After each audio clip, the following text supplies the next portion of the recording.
3-4 दिन की लगातार बारिश के बाद आज मौसम कुछ साफ़ हुआ है। हवाएं चल रही है और धूप भी निकल चुकी है। इसका मैंने फ़ायदा उठाया और फटाफट से सारे कपड़े धुलकर डाल दिए। सो हेलो फ्रेंड्स, नमस्ते and welcome back to my channel. घर के सारे कामों को निपटाने के बाद मैं आज करने वाली हूँ किचन की कुछ क्लीनिंग, जो आपके साथ में शेयर करने वाली हूँ। ब्रेकफास्ट हो जाने के बाद मैंने किया है किचन का कुछ काम। यहाँ पर मैंने मंगाया था ग्रोसरी का कुछ सामान जो ख़त्म हो चुका था। तो सबसे पहले मैं इस सामान को अरेंज कर दूंगी, उसके बाद ही क्लीनिंग को स्टार्ट करूंगी। किचन में फैला हुआ सामान बिल्कुल भी अच्छा नहीं लगता। जब ये हम लेकर आ जाते हैं मार्केट से तो उसको सबसे पहले हमें अरेंज कर देना चाहिए। जब भी ग्रोसरी का सामान ख़त्म हो जाता है तो मैं उसके कंटेनर को अच्छे से वॉश करके सुखा कर ही उसके बाद उसे फिल करती हूँ। अगर हम इस तरीके से सामान को फिल करते हैं तो कंटेनर हमेशा क्लीन रहते हैं और ढेर सारे कंटेनर एक साथ क्लीन करने का भी झंझट नहीं होता और हमारी किचन भी हमेशा क्लीन बनी रहती है। अगर आपके कंटेनर में थोड़ी बहुत दाल बच भी जाती है तो आप उसे अलग से निकालने के बाद इसको वॉश करके नई दाल को इसमें फिल करें और जो पुरानी दाल बची हुई है उसको बिल्कुल भी इसमें मिक्स ना करें। अगर आप ऐसा करेंगे तो आपकी ये जो दालें हैं ये लंबे समय तक फ्रेश रहेंगी और जो बची हुई दालें हैं आप उन्हें ही सबसे पहले यूज़ में ले लें। इसी तरीके से ऑयल कंटेनर को भी आप जब भी फिल करें तो उससे पहले गर्म पानी से अच्छे से वॉश करें। ऐसा करने से इसमें कभी भी स्मेल नहीं होगी और ये हमेशा साफ़ रहेगा, बाहर से भी चिपचिपा नहीं होगा। और यदि आप इस तरीके से इसे क्लीन करेंगे तो इसे क्लीन करना भी बहुत आसान होगा। ये बहुत ही जल्दी से क्लीन हो जाएगा। पिछली वीडियो में मुझे मेरी एक सब्सक्राइबर ने कमेंट किया था कि मैं ऑयल कंटेनर को कहाँ पर अरेंज करती हूँ। तो देखिए, मैं इस तरीके से ऑयल कंटेनर को अरेंज कर देती हूँ। कुकिंग करते समय हम अपने किचन में किचन अप्लायंसेस यूज करते हैं। इन्हें यूज करने के साथ साथ इनकी देखभाल भी करनी ज़्यादा ज़रूरी हो जाती है। इन्हें अच्छे से क्लीन करना, सुखाकर ही इनको अरेंज करना, ये सबसे पहले हमारे लिए बहुत ज़रूरी हो जाता है। इनकी वायर को भी अच्छे से साफ़ करने के बाद ही आप इन्हें इनकी जगह पर अरेंज कीजिए। ऐसा करने से इनसे कोई स्मेल भी नहीं आएगी और ये हमेशा चमकते रहेंगे। कुछ क्लीनिंग ऐसी होती है जिसे हम आसानी से नहीं कर सकते, इसलिए मैंने यहाँ पर ये वायर वाले ब्रश ऑर्डर किए थे। इनका जो ये वायर है ये काफ़ी अच्छा है, मतलब मैंने जो ये ऑर्डर किए हैं तो मुझे ये ब्रश अच्छे लगे। देखने में तो ये काफ़ी अच्छे लग रहे हैं और इनको यूज़ करने के बाद ही हम इन्हें बता सकते हैं कि ये कैसे निकलते हैं। तो चलिए इनको यूज़ करके देखते हैं। इनकी जो ये वायर है काफ़ी स्ट्रॉन्ग है, तो आप इनको यूज़ करते समय ध्यान रखिए कि ये हाथ में ना चुभ जाए।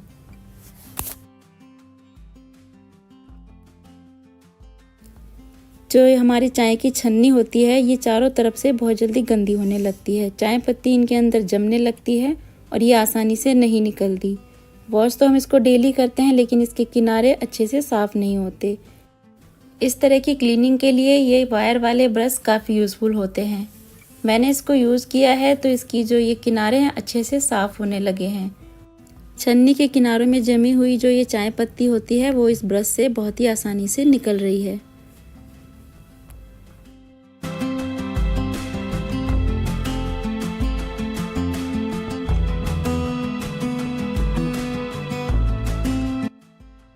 ब्रश से अच्छे से क्लीन करने के बाद मैंने इसे वॉश कर लिया है और आप देख सकते हैं छन्नी के किनारों में जितनी भी जमी हुई चाय पत्ती थी वो आसानी से क्लीन हो चुकी है और चाय छन्नी एकदम से चमकने लगी है।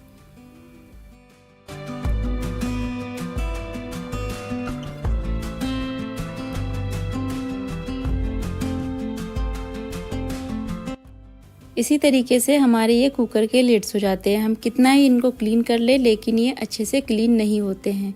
इस वायर वाले ब्रश से जितने भी किनारे में जमा हुआ गंदगी है वो आसानी से निकल जाएगी। जब भी हम कुकर में कुछ कुक करते हैं तो उसके लिड में चारों तरफ किनारों में दाल वगैरह जमने लगती है, जिसे क्लीन करना थोड़ा मुश्किल हो जाता है। इस ब्रश की हेल्प से कुकर की लिड बहुत ही आसानी से क्लीन हो जाती है। आप इस ब्रश से गैस के बर्नर और उसके स्टैंड को भी बहुत इजीली क्लीन कर सकते हैं। ब्रश से अच्छे से क्लीन करने के बाद मैंने इसे पानी से वॉश कर लिया है। जितनी भी जमा गंदगी थी वो निकल चुकी है और आप देख सकते हैं कि जो कुकर की ये लिड है बहुत आसानी से क्लीन भी हो चुकी है और चमकने लगी है। जितनी भी किनारों में जमा हुआ गंदगी थी वो कितनी इजीली निकल चुकी है।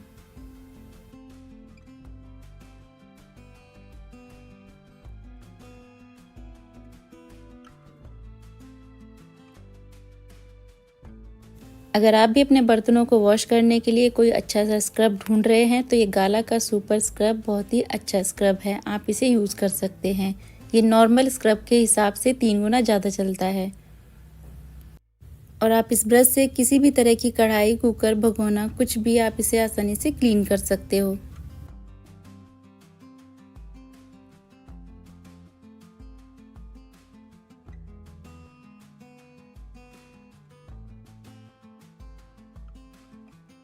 जब भी हम कढ़ाई में कुकिंग करते हैं तो कभी कभी ऑयल के दाग इस तरीके से कढ़ाई के चारों तरफ जमने लगते हैं। इस ब्रश की हेल्प से आप उसे आसानी से क्लीन कर सकते हो। कढ़ाई के किनारों में जमा हुआ गंदगी भी इस ब्रश से आसानी से निकल जाती है। हम अपने किचन में हमेशा क्लीनिंग करते हैं, लेकिन अपने बर्तनों को भी क्लीन करना हमारे लिए बेहद ज़रूरी है। अगर हम इसी तरीके से इन पर दाग को छोड़ देते हैं तो वो धीरे धीरे जमने लगते हैं और फिर इतने स्ट्रॉन्ग हो जाते हैं कि फिर उन्हें क्लीन करना बहुत मुश्किल हो जाता है। इसीलिए आप इन्हें टाइम टू टाइम अच्छे से क्लीन करते रहिए ताकि ये चमकते रहें और हमें कुकिंग करने में भी मज़ा आए। अगर कभी आपके पास टाइम नहीं है, आप उसे फटाफट से क्लीन करके ऐसे ही रख देते हैं, तो बाद में आप उसे अच्छे से क्लीन कर लीजिए, क्योंकि कभी कभी ऐसा होता है कि हमारे पास टाइम नहीं होता और हम उसे अच्छे से रगड़ के क्लीन नहीं कर सकते। पर बाद में जब भी हमारे पास टाइम हो तो आप उसे क्लीन करके रख दीजिए। ऐसा करने से कभी भी ऑयल का निशान बर्तनों पर जमा नहीं होगा और वो इजीली निकल भी जाएगा। अगर हम इसको छोड़ देते हैं, क्लीन नहीं करते हैं, तो ये इतनी बुरी तरीके से जम जाते हैं कि फिर ये क्लीन हो ही नहीं पाते। इससे बेटर है कि आप उसे टाइम टू टाइम अच्छे से क्लीन करते रहें। और आप देख सकते हैं कि कढ़ाई कितने अच्छी तरीके से चमकने लगी है।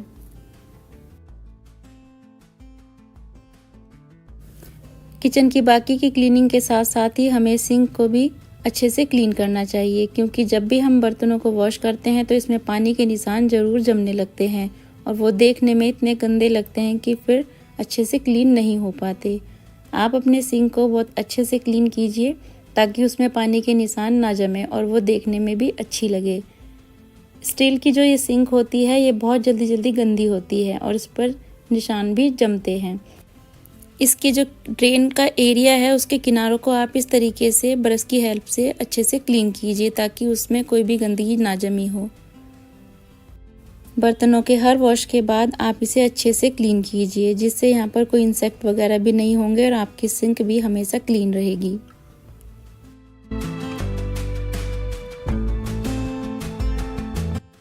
इस तरह की सिंक के किनारों में बहुत ज़्यादा गंदगी जमा होती है, इसे भी आप टाइम टू टाइम अच्छे से क्लीन करें ताकि किनारे इसके हमेशा चमकते रहें। और आप देख सकते हैं कि सिंक कितने अच्छी तरीके से क्लीन हो चुकी है। ज़रूरी नहीं है कि आप इसमें हमेशा कोई केमिकल ही यूज़ करें, आप इसे नॉर्मल अगर अच्छे से क्लीन करेंगे तो ये साफ़ हो जाएगा। सिंक को साफ़ करने के बाद हमेशा इस ब्रश को अच्छे से वॉश कीजिए, उसके बाद ही इसे रखिए। जब भी आप बर्तनों को वॉश करें तो ये जो स्क्रब होता है इसको आप अच्छी तरीके से धुलकर और इसका पानी निकाल कर ही इसको रखें ताकि ये जल्दी से सूख जाए, क्योंकि यदि आप इसे ऐसे ही गीला छोड़ देंगे तो इसमें बैक्टीरिया पनपने लगते हैं और इससे स्मेल भी आने लगती है। इसीलिए हर वॉश के बाद आप इसे अच्छे से क्लीन करें और इसको सूखने के लिए छोड़ दें। हम हमेशा अपने गैस को बहुत अच्छे से क्लीन करते हैं, उसके बर्नर और उसके स्टैंड को भी बहुत अच्छी तरीके से क्लीन करने के बाद उन्हें अरेंज करते हैं। पर क्या आपने कभी ध्यान दिया है कि जो इसके किनारे होते हैं उनमें भी गंदगी जमा होने लगती है और धीरे धीरे वो इतनी जम जाती है कि फिर उसे क्लीन करना भी मुश्किल हो जाता है। इसीलिए आप इसे टाइम से क्लीन ज़रूर कीजिए।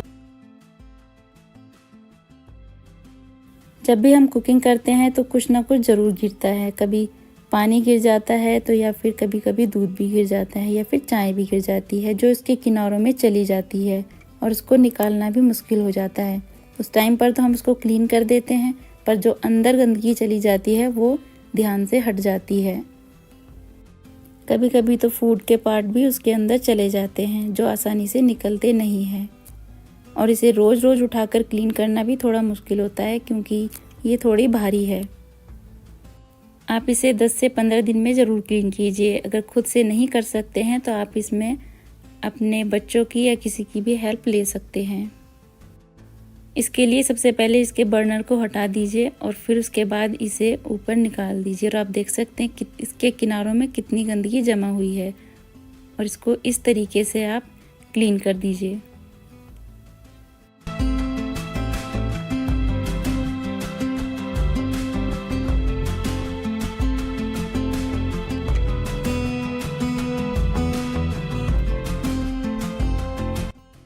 जब भी आप इसे उठाएं तो बहुत ही ध्यान से इसको निकालें, क्योंकि ये भारी होने की वजह से हाथ से छूट भी सकती है, तो आप इसे बहुत ध्यान से क्लीन करें। और सबसे पहले आगे का एरिया अच्छे से क्लीन कर दीजिए, उसके बाद ही आप इस गैस को थोड़ा सा आगे करने के बाद पीछे का एरिया अच्छे से क्लीन कर दीजिए।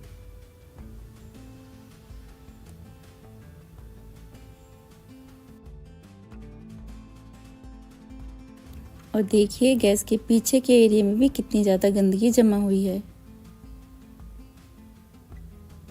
आप इसे इस तरीके से क्लीन कीजिए ताकि जितनी भी गंदगी जमा हुई है वो आसानी से क्लीन हो जाए। उसके बाद ही आप इस गैस को वहाँ पर अरेंज कीजिए। कपड़े से अच्छे से क्लीन करने के बाद मैंने यहाँ पर स्क्रब से इसको अच्छे से क्लीन कर दिया है।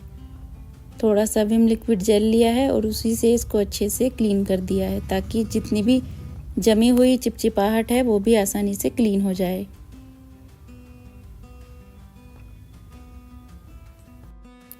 अगर आप भी इस तरह की गैस को यूज़ करते हैं जो काउंटर टॉप में ही फिक्स है तो आप उसे इस तरीके से क्लीन कीजिए। इस तरीके से हम जल्दी जल्दी तो उसे क्लीन नहीं कर सकते, पर 10 से 15 दिन में आप इसे ज़रूर से क्लीन कीजिए ताकि जो भी इसके नीचे फूड का पार्ट गया हो वो जल्दी से क्लीन हो जाए और बहुत बुरी तरीके से जमे भी ना। अगर आप अकेले क्लीन नहीं कर सकते हैं तो आप इसमें अपने हस्बैंड की भी हेल्प ले सकते हैं।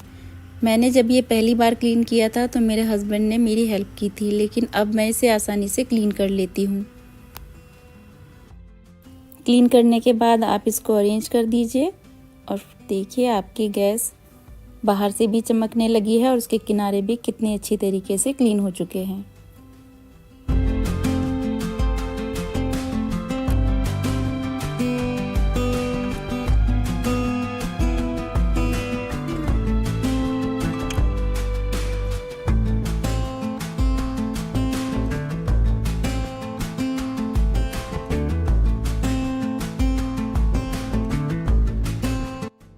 अगर आप अपने किचन को अरेंज करना चाहते हैं तो आप इस तरीके के छोटे छोटे बॉक्स को यूज़ कर सकते हैं जो लिड के साथ आते हैं।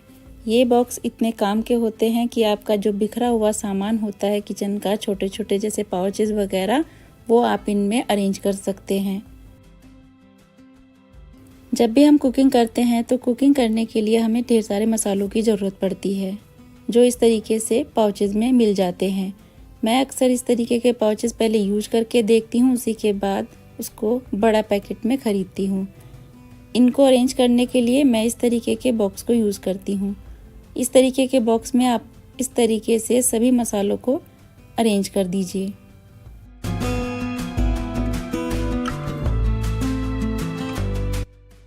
अगर कोई मसाला आप पहली बार यूज़ करने वाले हैं तो आप उसे पहले पाउच में यूज़ करके देखिए, उसके बाद ही आप उसका बड़ा बॉक्स खरीदिए, क्योंकि कभी कभी ऐसे होता है कि वो मसाला हमें अच्छा नहीं लगता और वो हमारा वेस्ट जाता है। इसलिए पहले आप उसको पाउच में खरीदिए, उसको यूज़ कीजिए, उसके बाद ही उसका बड़ा बॉक्स लीजिए। क्योंकि जब भी हम इस तरीके से पाउच में मसालों को ख़रीदते हैं तो हम उन्हें यूज भी कर सकते हैं और हमें पता भी चल जाता है कि वो अच्छा है कि नहीं, और हमारे वो मसाले वेस्ट भी नहीं जाते हैं।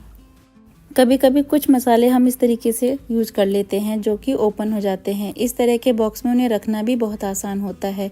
आप इस मसाले को इस तरीके से फोल्ड करके सबसे पीछे की साइड रख दीजिए, जिससे आपको पता चलता रहेगा कि जो पीछे के मसाले हैं वो आप यूज़ कर चुके हैं।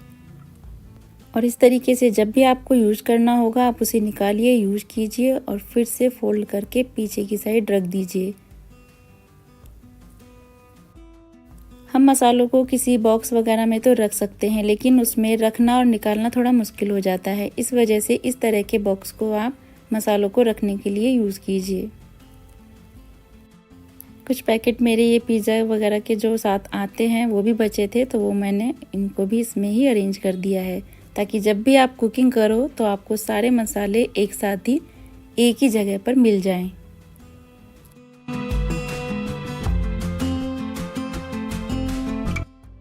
हम अपनी कुकिंग के लिए इस तरह के मसाले भी यूज़ करते हैं और उन्हें रखने के लिए भी हमें किसी बॉक्स की ज़रूरत पड़ती है। उनको हम यदि यूं ही रख देते हैं तो कभी इधर गिरते हैं तो कभी उधर गिरते हैं। तो आप इस तरीके के बॉक्स में इनको अच्छे से अरेंज करके रखिए। इसमें कम से कम 6 पैकेट जो मसालों के होते हैं वो इजीली आ जाते हैं। आप इन बॉक्स में किचन का कोई भी सामान अरेंज कर सकते हैं। ज़रूरी नहीं है कि आप इसमें मसाले ही अरेंज करें। आपका जो किचन में अगर आपको लगता है कि कोई सामान फैला हुआ है जो हमें इसमें अरेंज करना चाहिए, आप उसमें कर सकते हैं। मैं इन दोनों बॉक्स में मसालों को ही अरेंज करती हूँ और 2 से 3 वीक में इसको अच्छे से वॉश करके फिर से सुखा करके इसमें मसाले रख देती हूँ। इससे जब भी मैं कुकिंग करती हूँ तो मुझे पता होता है कि मसाले कहाँ पर हैं और कोई भी मसाला मुझे आसानी से मिल जाता है। और किचन को ऑर्गेनाइज रखने में ये बॉक्स बहुत ही यूज़फुल हैं।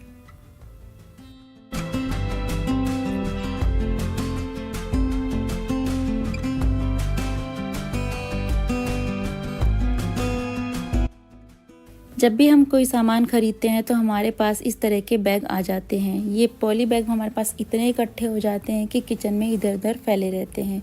इनको एक जगह इकट्ठा करने के लिए मैंने यहाँ पर एक बैग बनाया है। यहाँ पर ये जो चावल का बैग हमारे पास आ ही जाता है नॉर्मल, इसको मैंने यहाँ पर यूज़ किया है इन पॉली बैग को रखने के लिए। इसके लिए सबसे पहले मैंने यहाँ पर इसको अच्छे से क्लीन कर दिया है। अब मैंने यहाँ पर लिया है जो हम पर्दे में जो ये छल्ले होते हैं ना, इसको मैंने यहाँ पर यूज किया है। इसके लिए सबसे पहले आप इसको बैग पर इस तरीके से रखिए, इसको निशान लगा लीजिए और वहीं से इसको गोल कट कर दीजिए। ये जो चावल के बैग होते हैं ये काफ़ी मजबूत होते हैं और जल्दी से ख़राब भी नहीं होते। आप इन्हें किसी भी तरीके से यूज़ कर सकते हैं। अब जो हमने ये कर्टन के रिंग लिए हैं इनको हमें इस बैग में फिक्स कर देना है।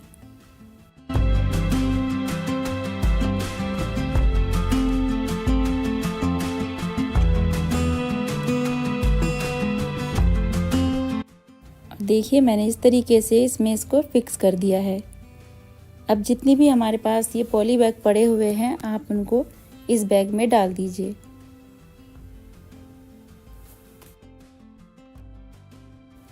जब भी आपको कोई पॉली बैग निकालना हो तो आप यहाँ से इजीली इसको खींचकर निकाल सकते हैं। ये बहुत ही आसानी से यहाँ से निकल जाते हैं। अब मैं इसको एक ड्रॉर में अरेंज करने वाली हूँ। यहाँ पर मेरे पास ये इस तरीके का जो हुक होता है ये पड़ा हुआ था, इसको मैंने इस ड्रॉर में इस तरीके से पेस्ट कर दिया है।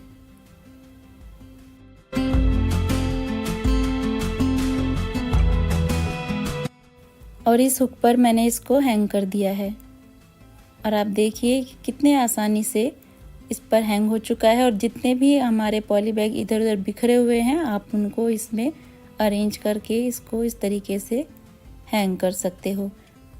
इस तरीके से अरेंज करके रखने से हमें ये इजीली मिल भी जाते हैं और हम इनको इजीली इस बैग से निकाल भी सकते हैं और इसमें इसको रख भी सकते हैं। अब ये बैग किचन में इधर उधर फैलेंगे भी नहीं और आप इनको आसानी से यूज़ भी कर सकेंगे और इनका एक स्पेस भी बन चुका है।